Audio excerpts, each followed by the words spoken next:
All right, welcome back to the Smoke and Mirrors podcast, your destination for the latest in movie news and reviews. We are your hosts, Rob, Dave, and Triz.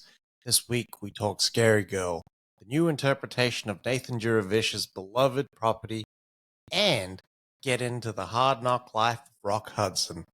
All that heaven allows. Doco. Yes, I changed it. My God. Hey. Now, let's start the show. How you guys going? How's living life? Yeah, good, big dog. Good. Got my dick hard as a rock. It's J. Cole. All right, getting into it. Scarygirl out in cinemas now. Thank you so much, Nixco, for the opportunity to review and also interview Nathan, who is the creative director on this, production designer, creator of Scarygirl. He's also the writer on this movie. I really like this film. So I had a chance to watch it by myself, which was cool and everything, but watching it with Brody was different. The element that he picked up on the most, because the story itself is basically this kid, her dad gets taken away, and then she's got to travel to the city to go find him, but then finds out there's familial drama there as well, because who she thought was her father isn't her father, and along the way she's she's kind of put to the test. You know what I mean? So there's a lot there, and I really liked it just from a kid's perspective. That it wasn't like your usual Disney Pixar fare of just shoving shit down kids' throats. It was things that were practical parenting or nice lessons. Things that a kid might take away as something that they get shit on at home for. I know that I'm real sort of strict with Brody about his iPad and stuff, but actually it's him sort of adapting to this modern world, and it's me that sort of needs to do the learning and the work to sort of meet him halfway. Yeah, nice. Yeah, I enjoyed this as well. I only watched this by myself, but from what I watched from start to finish was really good. The delivery for the voice actors were very on point as well. I feel like they actually fit the characters that they were in too. Yeah. So I thought this was really well done. What I took from it was like a girl going through like a coming of age, and hitting a point where you don't know who to trust and what people can do as adults as well. Because she gets a real like rude awakening with adults that they can tell you one thing, but they're really just working for themselves as well. Yeah. So it's very heavy like subject matter for a kid's like movie, but it was awesome. Yeah. But it was really honest though in how it delivered it. It wasn't too, I don't think, above kids' heads. And it was funny hearing Sam Neill say octopus. I want that octopus. But yeah, the production design is on point. It's weird to think that this was probably the 5th or 6th iteration of this property. It went from a silent comic book or a dialogueless comic book to a toy to a game to a VR to a comic book strip. Like it's gone through all these different iterations, and this completely different from how it was in all those iterations and the characters. Have you guys seen any of the VR stuff that they did? No, I didn't get a chance to see the VR stuff. I just saw the Xbox arcade one that they did, and that was pretty cool. Yeah. Very Tomba vibes, if I'm being honest. Oh, wow. That's a fucking throwback. Tomba? Yeah. Tomba was the best. Tomba got the moves. Yeah. like Croc. But moves in Croc. That fucking Croc. You know what? Gex get a remaster. I know. Gex. It's kind of trash. Gex was alright. That was the greatest. Gex was trash. How was he the mascot for PlayStation for so long? Yeah, I don't understand that. Croc is definitely up there. Croc had some platforming that PlayStation 1 hadn't fucking seen before. Yeah, 100%. And Gex was only good for its time because that game was very fucking racist. Was 100% racist. You know, he had like lines where he impersonates Asian people in those games, and he wears the full fucking outfits as well. Come on, man. Most of those games were racist back in the day. Yeah, 100%.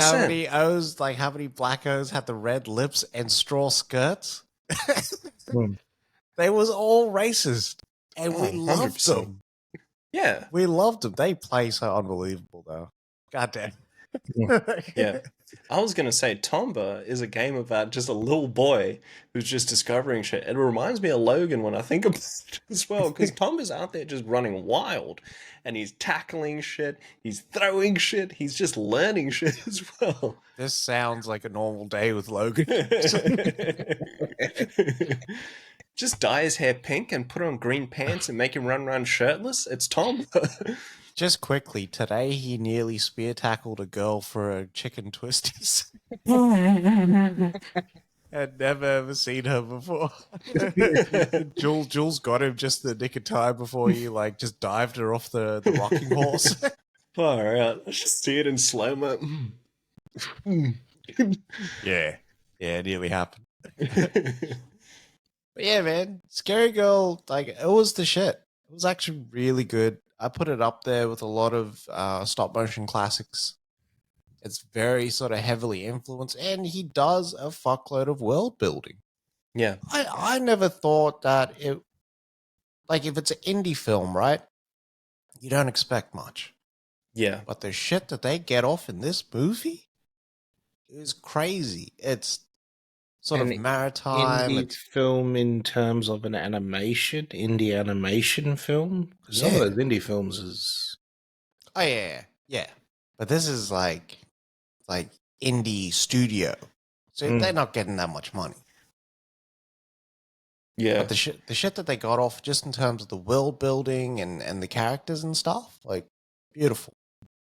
100%, yeah. Like, we had, I know it wasn't a stop motion film, but we had Nimona come out at Netflix. Yep. And that movie didn't have, like, a quarter of the world building that Scarygirl had, and it was longer than that. It was probably like 10 times the budget, too. Yeah. It did look good, that movie. Nimona. Oh, shit. But yeah, it's probably a film that I'll probably go back to with Brody. I'd like to watch it with Logan. I think it's important as well, just in terms of the technology aspect, because she learns that she can use her love of technology to help the world. You know what I mean? Like, that's a good lesson. Especially these days. Yeah. And it's also got like environmental issues packed in the film, but it's not the type of environmental issues where it was like, and you are the problem. You know what I mean? And then like basically like look down the barrel of the camera and wink and make the kid feel like shit. And because like, you know how if you guilt a kid into doing something, they'll shy away from it? Yeah. This isn't that. That's what I really liked about it. It's all encompassing. It's like, hey, everyone sort of have a go, and because it's an alien world, you know what? Everyone gets a fucking piece. Literally a piece. Just every. And the voice cast in here was fucking crazy. Yeah, really, really good.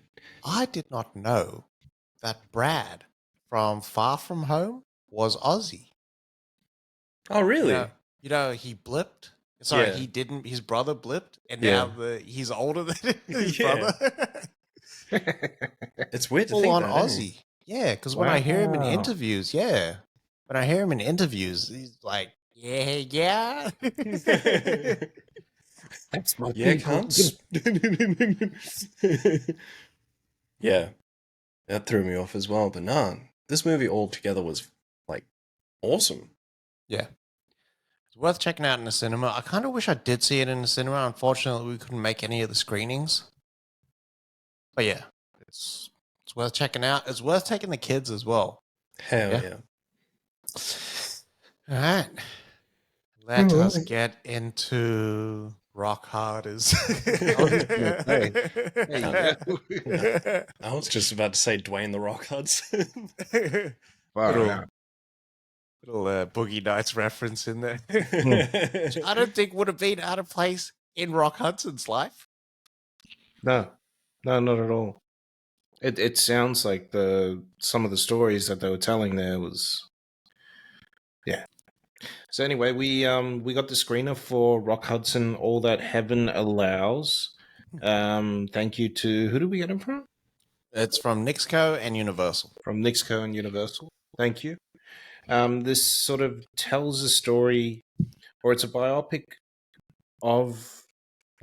documentary of that tells the story of Rock Hudson's rise through stardom and being gay the whole time, throughout the whole thing.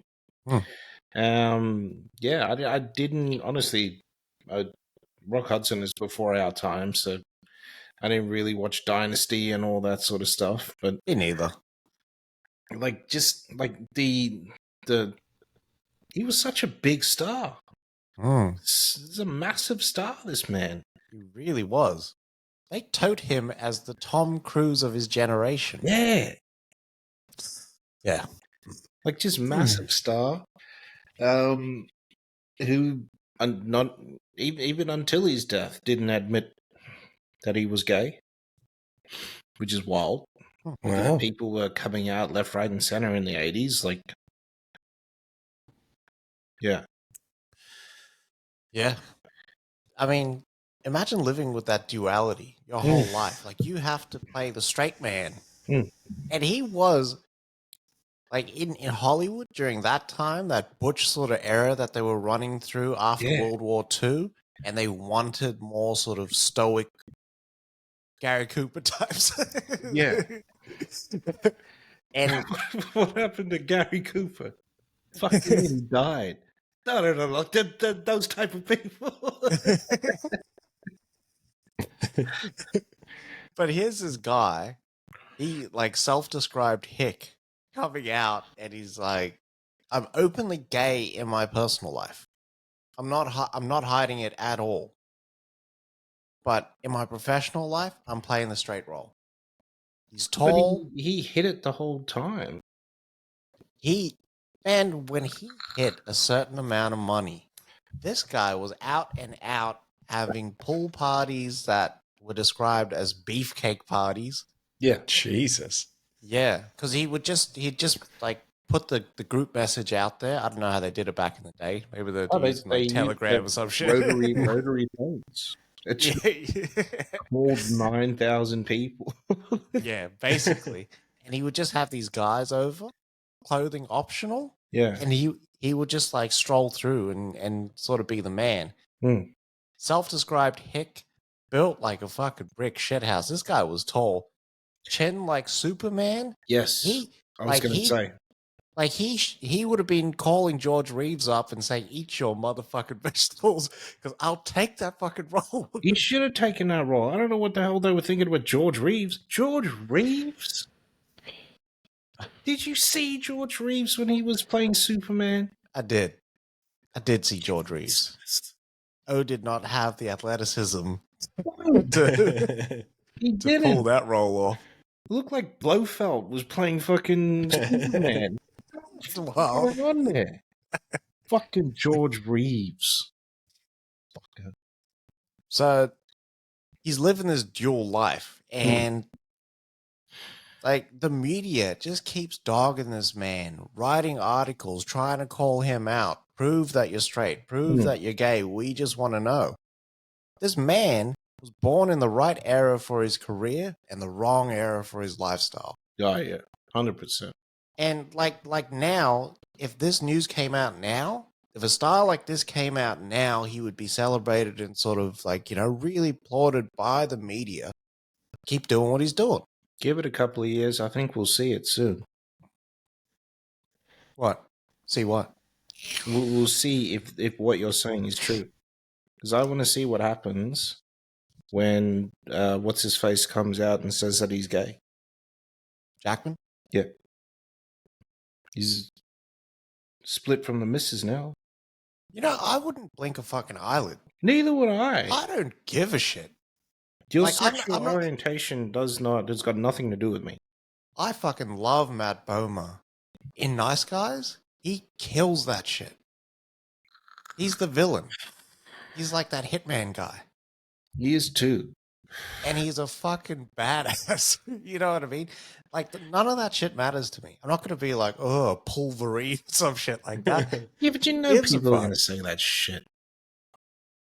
You know, like right now, I don't care as long as you're not going, like, you know, like, you need to be in on my experience for me to enjoy it. No. Yeah. Just be you. I will be me. And we'll get along. I don't give a shit about sexual orientation. No. That doesn't matter to me at all. Mm. Live your life. It's I'm not gonna so live much. mine. It's not so much we don't care. You know what I mean? It's not like fuck. I don't care about that. Yeah. Like we do care. You know what I mean? But it's not like it's not a fucking deal breaker. It's like a Tuesday for us. You know what I mean? Yeah. And to me, I'm also not going, what sexual orientation is he? Because if he's not straight, he's not playing that role. Exactly. I'm not doing if that. the definition of acting is being something that you're not. Yeah. So please, we don't care. Yeah. You do all the roles. I don't fucking care. Yeah. Just make sure you're doing well. That's the only thing. Just make sure you're doing Yeah. well. Because if you don't, I'm gonna shit on you like everybody else. Yeah. Equal rights. It's equal rights and lefts. Like that's how we get down. You know, my biggest problem with this documentary though is like they spent like I would have liked to have seen more about Rock Hudson. Just like everything was through the gay lens. Give me more about his life. I want to know about his accolades. He was obviously he's worked since he started. Yeah. Tell me more about that. And also, they should have cut that scene out with that one gay guy. It just wasn't fucking called for. It's a bit fucking vulgar if you fucking ask me. Yeah, I didn't think they honored No. legacy of Rock Hudson by saying the man had a sizable dick. Yeah. And the guy couldn't take it. Yeah. It just it sort of it sullied the whole experience. That one scene. What I thought was crazy, not crazy, but what I really liked, right, is that they're going from the 40s into the 50s, 60s, and he's got a gay community to sort of be around. Yeah. Like, and they're all sort of active in his life. Mm. And I know that a lot of the angle that they were trying to really push here was the gay angle. Mm. But yeah, you're right. Like, I would have loved to have heard from any family members. Yeah. The other thing that really sort of like ate at me, in the actual doco was the lack of talking head interviews. There was a lot of voiceovers with, like, it felt like a YouTube documentary. Yeah, it didn't feel like an HBO documentary. No, not at all. So it almost felt like they gave them just like, hey, here's 250,000, just put something together. Yeah. Because also a lot of those interviews were like historic ones. Exactly. Like, they're retroactive interviews. And before I forget, that O, even though he's in the fucking documentary, that O's a fucking snitch, my friend. He Which should O? not be trusted. That Balpin? Yeah. Fuck that O. Yeah. Came That was a out- fucking you know he big got old paid. red flag for me. No, he got paid by That people. was disgusting. Because You that don't was out back in the someone day. else. That was back in the day when they was giving out that fucking payola. You know what I mean? Yeah. Fuck him. He just sullied that friendship then. Yeah. It's not up to him to make that call for Rock. No, it's not. If Like, Rock wanted to do that, he would have done it himself. Original, Exactly. whichever way he's going that day. Yeah. he would have said something, or he would have given it to him in writing. Yeah. So that he could actually publish it. But for him to sort of, not only does he do the anonymous gay guy, Yeah. who's big in Hollywood, that shit's bullshit. But then he just like, it's time for everyone to hear it. Rock Hudson is gay. Yeah. After the man had died. Yeah. Like, that's fucking disgusting. Yeah. Rock Hudson was a stand-up dude. Man fought in fucking World War II. Yeah. He was in the Navy. Fuck Yeah. that. You know, between 57 and 64, this guy won top 10 stars of the year 8 years in a row. Yeah. He wasn't fucking around the old Rock. Yeah. He knew. He's putting the work in. He's a worker. Rock Hudson could have been fucking Mickey, and that would have made more sense to me. I don't understand. Like, this man was active until 86. Yeah. We have never seen him in anything. No. Nothing. You realize that if Rock Hudson didn't get AIDS and die, Rock Hudson would have been in Tarantino's movies. Yeah. He would have been in there. I mean, we see him do it with what's his face? What's his name? And you sell him cheap. Oh, Django. Bruce Dern. Bruce Dern. Yeah. Like all those old stars. He and Tarantino being Tarantino would have loved to work with what's his face. Yeah. Yeah. Do you know who that is? Do you know who that is? Yeah, Because exactly. he would have spoke to him about like James Dean, like the whole fucking day. Yeah. And he would have told what's his face things that he didn't know about James Dean. Look, even with that, like Rock Hudson was classy in that way. Yes, I don't like the man. However, James Dean is also dead. I will not speak on that. Beautiful. So let's change the fucking subject. That's all you need to know. Yeah, and right there, that's when his friend like decided. Dirty fucker. Disgusting. Sorry, the batter. What were you gonna say? No, I was going to say, as soon as you mentioned Bruce Dern, all I thought of was just, I can't fucking see. Once upon a time in Hollywood. Is that the batter? Oh, Man shit. can't see shit. Did you not hear me when I said I was fucking blind? What a classic. Mm. Yeah. I kind of wish this documentary had a bit more budget, delved into his personal life a bit more, Yeah. and it actually had some current interviews. Like I know that they went to the nth degree to showcase the gay community. Yeah. Which respectable, because there's a lot of key relationships there that helped Rock Hudson.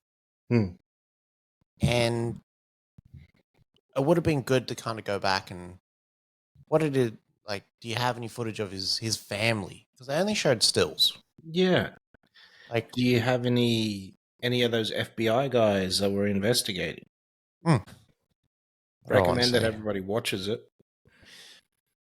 Watches the old Rock Hudson. All that heaven allows. I think it's good for the gay community. It showcases them in a great light and how supportive they are of each other, especially during that time. Yeah, when the culture was not geared towards that at that time. It's out now. I think HBO Max. Binge over here. Yeah. Yeah, it's worth a watch. It is lengthy at 1:44. I could have watched a longer documentary if it was just about his. Like, we're talking about someone that sort of came out and it was decades worth of work. You know what I mean? Yeah. Anyway. Yeah. Check it out wherever you watch your documentaries and catch us on all social media: Instagram, Facebook, TikTok, Threads, Twitter, X, whatever the fuck you call it. Give us a like and a subscribe on YouTube. Just gets us into more spaces, get more material, and get that info and bring it back to you. And love yourself. Love movies. Vape more, smoke less, and wash your ass.